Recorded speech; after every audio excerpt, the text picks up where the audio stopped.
Halo teman-teman, perkenalkan nama saya Maria Gaudensiana Banavano, NPM 12170037. Saya mahasiswa dari Universitas Timor, Fakultas Pertanian, Program Studi Agribisnis. Dengan membuat video ini untuk memenuhi mata kuliah perdagangan internasional. Nah, di sini kita akan membahas tentang perdagangan internasional menurut teori Heckscher-Ohlin.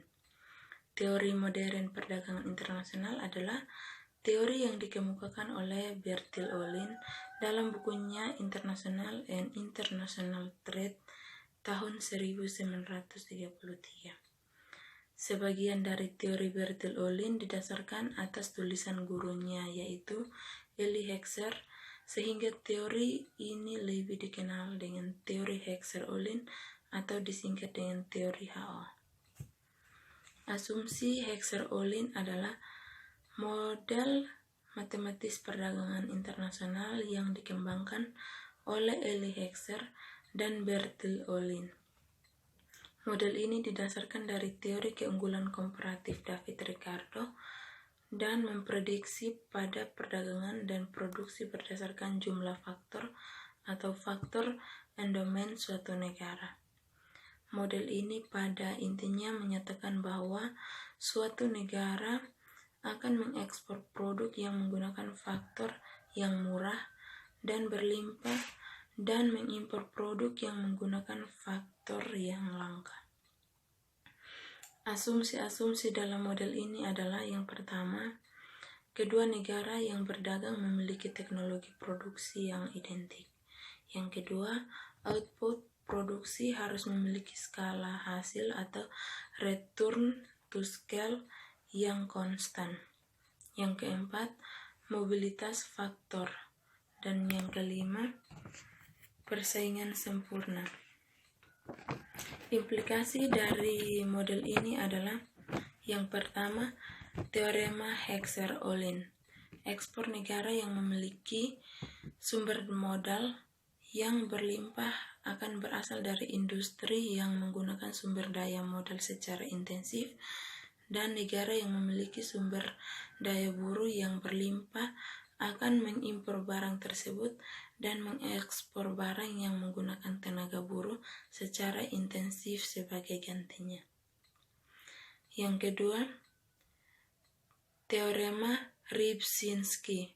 Ketika jumlah suatu faktor produksi meningkat, produksi barang yang menggunakan faktor produksi tersebut secara intensif akan meningkatkan relatif kepada peningkatan faktor produksi, atau karena model HO mengonsumsikan persaingan sempurna yang di dalamnya harga sama dengan biaya faktor produksi. Teori Heckscher-Ohlin mempunyai pertimbangan akal sehat. Contohnya, Amerika Serikat telah lama mengekspor besar dari produk-produk pertanian, mencerminkan negara tersebut mempunyai pertanian yang melimpah karena tanahnya baik untuk ditanami. Sebaliknya, Cina unggul pada barang-barang produksi dalam tenaga kerja intensif. Industri manufaktur ini mencerminkan Cina mempunyai tenaga kerja dengan biaya rendah berlimpah.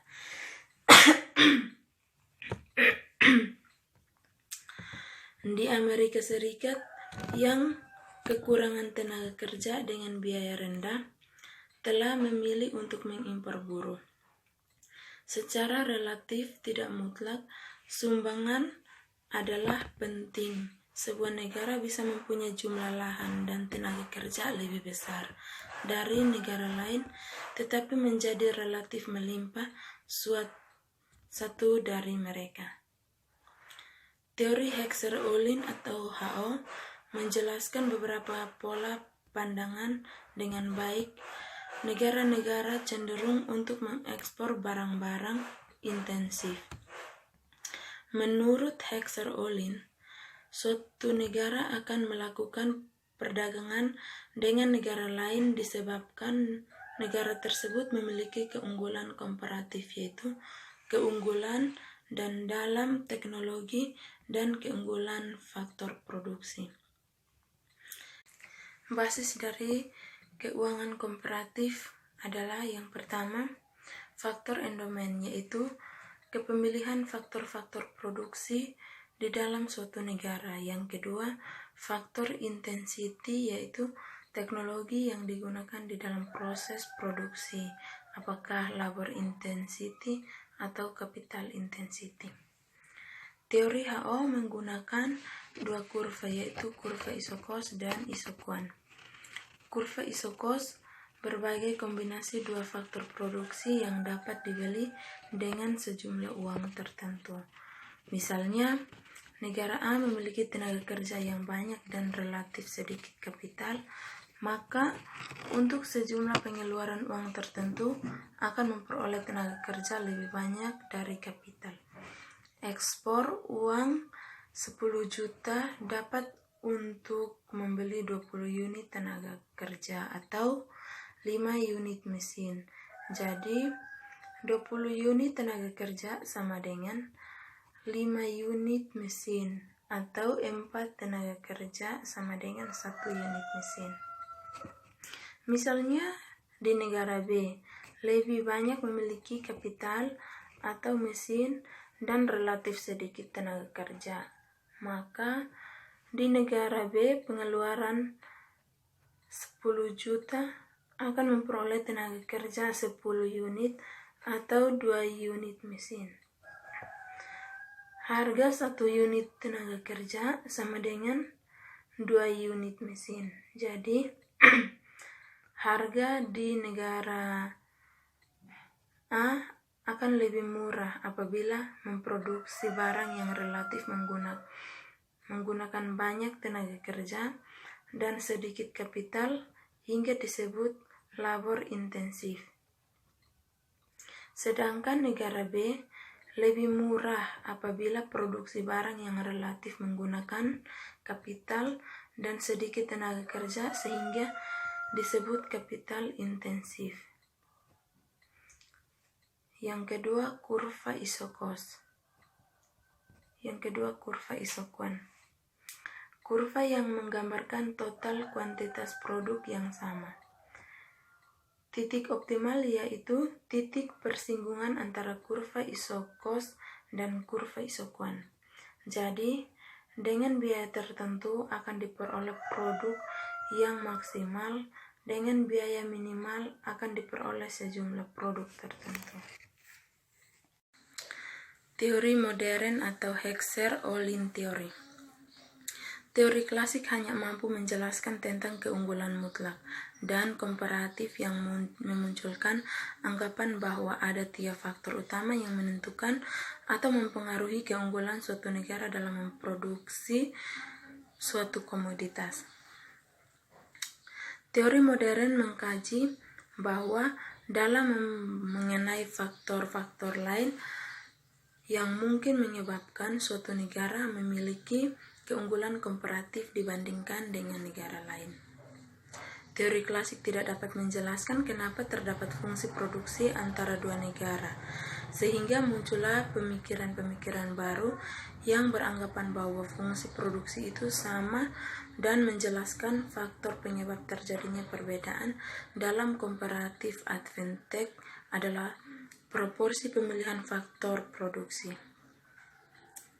Teori ini kemudian dikenal dengan teori perdagangan internasional modern atau factor proportion theory oleh Hexer dan Ohlin menurut Budiono 2015. Teori klasik menjelaskan bahwa keuntungan dari perdagangan internasional itu timbul karena adanya comparative advantage yang berbeda antara dua negara. Dalam comparative advantage, perdagangan internasional terjadi karena ada perbedaan di dalam fungsi produksi kedua negara. Jika fungsi produksinya sama, maka kebutuhan tenaga kerja juga akan sama nilai produksinya, sehingga tidak akan terjadi perdagangan internasional. Oleh karena itu, Syarat timbulnya perdagangan internasional adalah perbedaan fungsi produksi antar kedua negara. Namun dalam teori klasik hal ini tidak dijelaskan, sehingga muncullah teori baru yang dikenal dengan teori modern yang dimulai dengan anggapan bahwa fungsi produksi itu sama dan menjelaskan faktor penyebab terjadinya perbedaan. Dalam comparative advantage adalah proporsi kepemilikan faktor produksi. Teori ini dikenal dengan faktor proporsi teori yang dikenal oleh Elie Heckscher dan Bertil Ohlin. Nopirin 2014. Heckscher-Ohlin menjelaskan bahwa perbedaan dalam faktor produksi yang tersedia biasanya menimbulkan perdagangan antar negara. Dalam ilmu ekonomi ada 4 golongan faktor produksi, yaitu tenaga kerja, tanah atau termasuk keadaan dan kekayaan alam, barang modal, dan kepengusahaan. Suatu negara bisa memiliki lebih banyak atau lebih sedikit masing-masing faktor ini dibandingkan dengan negara lain. Bila hal ini terjadi, maka akan timbul keunggulan komparatif negara tersebut di bidang produksi tertentu, khususnya di bidang yang cenderung mempergunakan lebih banyak faktor produksi yang tersedia dalam jumlah yang relatif lebih banyak. Perbedaan dalam kekayaan alam merupakan contoh yang paling jelas, misalnya Saudi Arabia yang memiliki keunggulan komparatif dalam produksi minyak bumi karena sumber daya minyak bumi yang tersedia sangat melimpah di sana. Jumlah dan macam atau kualitas tenaga kerja juga bisa menimbulkan perdagangan. Misalnya, Indonesia dan India yang mempunyai keunggulan komparatif modal yang tersedia juga bisa menjadi perbedaan keunggulan komparatif dalam barang-barang padat modal dan teknologi tinggi seperti mesin-mesin, mobil, komputer, dan lainnya seperti yang ada di Amerika Serikat, Jepang, dan Inggris. Selain itu, keunggulan dalam entrepreneurship seperti ada di Amerika Serikat, Jepang, dan negara maju lainnya.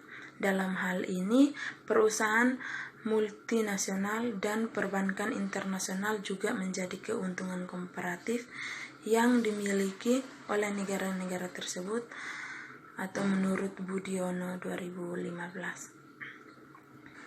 Teori Heckscher-Ohlin didasarkan pada sejumlah asumsi lugas yang sengaja dikemukakan oleh untuk menyederhanakan rumusan permasalahannya. Namun, harus diakui bahwa beberapa kelemahan asumsi yang menjadi teori tersebut tidak sepenuhnya dapat menjelaskan hubungan dapat yang berlangsung saat ini. Asumsi pokok teori perdagangan Heckscher-Ohlin adalah sebagai berikut. Yang pertama, hanya terdapat 2 negara saja, atau negara 1 dan negara 2. 2 komoditi atau komoditi X dan komoditi Y, dan 2 faktor produksi atau tenaga kerja dan modal. Kedua negara menggunakan teknologi yang sama dalam produksi. Yang ketiga, komoditas X adalah padat karya dan komoditas Y adalah padat modal dan kedua negara. Yang keempat, kedua komoditas yang diproduksi diukur dalam skala hasil konstan.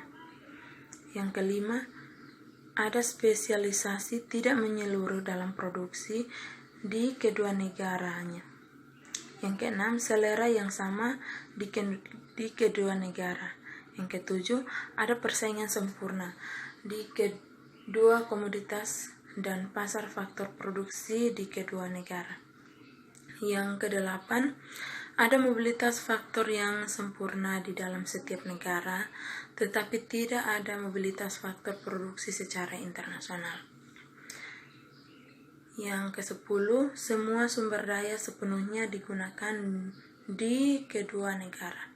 Yang ke-11, perdagangan internasional antar dua negara seimbang. Inti dari model Heckscher-Ohlin adalah bahwa suatu negara cenderung untuk mengekspor barang yang menggunakan lebih banyak faktor produksi relatif melimpah di negara tersebut. Jika dikaitkan dengan kenyataan secara umum, jawabannya adalah benar. Negara-negara yang memiliki sumber daya alam tertentu yang jumlahnya relatif melimpah akan cenderung mengekspor sumber daya yang melimpah tersebut, seperti Saudi Arabia, Prancis, dan Spanyol. Begitu pula dengan negara penduduk padat tetapi relatif kurang memiliki faktor produksi kapital dan cenderung mengekspor barang-barang yang padat karya seperti India, Indonesia, Tiongkok, sedangkan yang memiliki faktor produksi modal atau kapital akan relatif mengekspor barang-barang padat modal seperti Amerika Serikat, Jepang, Inggris.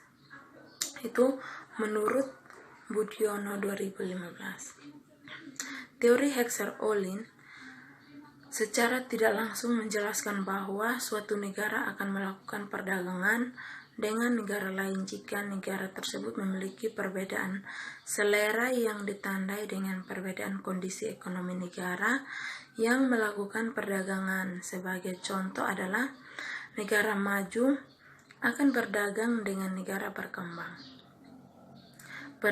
Karena perbedaan sumber daya yang memiliki dan faktor produksi yang berbeda antara negara maju dan negara berkembang.